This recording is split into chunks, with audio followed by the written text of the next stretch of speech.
ಹೆಂಗೆ ಬಿಡ್ಸೋದು? ಹಿಂಗೈತಾ? ಕವರ್ ಆಗೈತೆ ನೋಡು. ಓ ಹಿಂಗೆ ಬಿಡಿಸ್ಬೇಕಾ? ಹಿಂಗೆ ದೇವಸ್ಥಾನಕ್ಕೆ ಹೋಗಿ ಬರೋದೇ ಬಿಡಿಸ್ಬೇಕು. ಬರೋಷ್ಟೊಳಗೆ ನೋಡು ಹುಳ ಐತೆ. ಅಪ್ಪ ಹುಳ ಬಿದ್ದು ಕೆಳಕ್ಕೆ. ಎಲ್ಲಿ? ಕೆಂಪುದಿಲಿ. ಅಷ್ಟು ಹೊಡ್ಪದ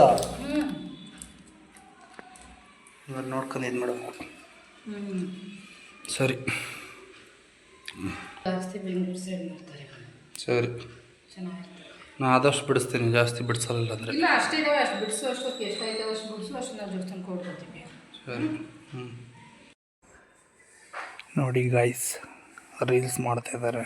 ಹಾಯ್ ಫ್ರೆಂಡ್ಸ್, ಎಲ್ಲ ಹೇಗಿದ್ದೀರಾ? ನಾವೀಗ ಮಾರಮ್ಮ ಟೆಂಪಲ್ಗೆ ಹೋಗ್ತಾ ಇದ್ದೀವಿ.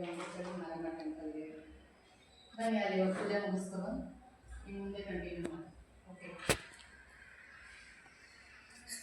Side side.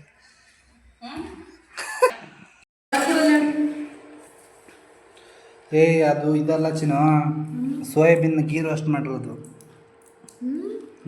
ನಿಂಗೆ ಹಾಕಿಲ್ವಾ? ಇಲ್ಲ, ಅದು ಪಲಾವಿಗೆ ಹಾಕಿರೋದು. ಹೌದು,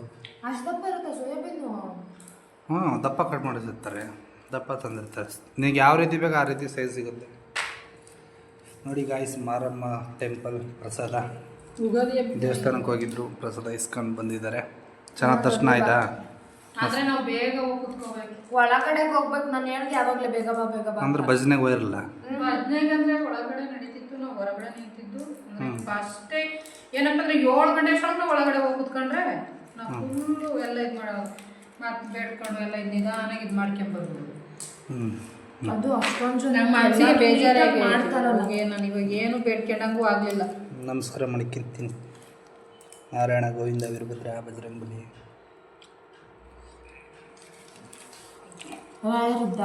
ರಾಯರಿದ್ದಾರೆ. ಎಲ್ಲಿ? 3 ನಾಮ ಹೋಯ್ತಲ್ಲ? ಆಯ್ತಾ? ನಾಮಗಳು ಕಂಡ್ಲದ ಈಗ ಇವಾಗ ಇದೆ ಕೇಳಿದ್ದೀನಲ್ಲ. ನಾನು ಇಷ್ಟಪ್ಪ ದಿದ್ದಿ ಗೊತ್ತಿ ನೋಡ್ತಾ ಇರೋದು. ಚೆನ್ನಾಗಿರುತ್ತೆ.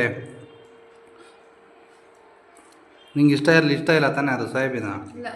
ಆದರೂ ಚೆನ್ನಾಗಿದೆ, ಟೇಸ್ಟ್ ಮಾಡು.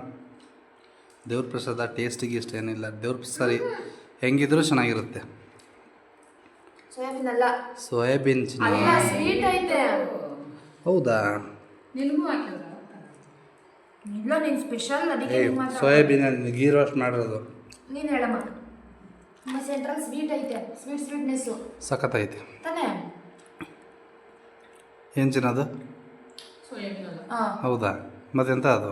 ಬಜ್ಜಿ ಇಟ್ಟು ಸ್ವಲ್ಪ ಏನೋ ಇದು ಮಾಡಿ ಬರೀ ಅದರೊಳಗೆ. ಬಜ್ಜಿ ಅಲ್ಲ, ಬ್ರೆಡ್ಡು ಗೀ ರೋಸ್ಟ್ ಮಾಡಿರೋದು. ಹೌದದೇ, ಅದಕ್ಕೆ ಲೈಟಾಗಿ ಸ್ವೀಟ್ ಸಿಗ್ತದೆ. ಬಿರಿಯಾನಿ ಸ್ಮೆಲ್ಲು. ಹೆಂಗ್ ಮಾಡಿದ್ರು ಚೆನ್ನಾಗಿರುತ್ತೆ. ಇವಾಗ ಪ್ರಸಾದ ತಿನ್ನೋಣ ಬನ್ನಿ. ಏನು ಹಾಕಿ ಮಾಡ್ತಾರೋ ಗೊತ್ತಿಲ್ಲ, ಹೆಂಗ್ ಮಾಡೋದು ಮಸ್ತ್ ಟೇಸ್ಟು. ದೇವಸ್ಥಾನದಲ್ಲಿ ಮಾಡಿದ ಪ್ರಸಾದ ನೀನು ಅಷ್ಟು ಯಾವ ರೀತಿ ಮಾಡ್ದಾಕಿರೂ ಅಷ್ಟೇ ಚೆನ್ನಾಗಿರುತ್ತೆ.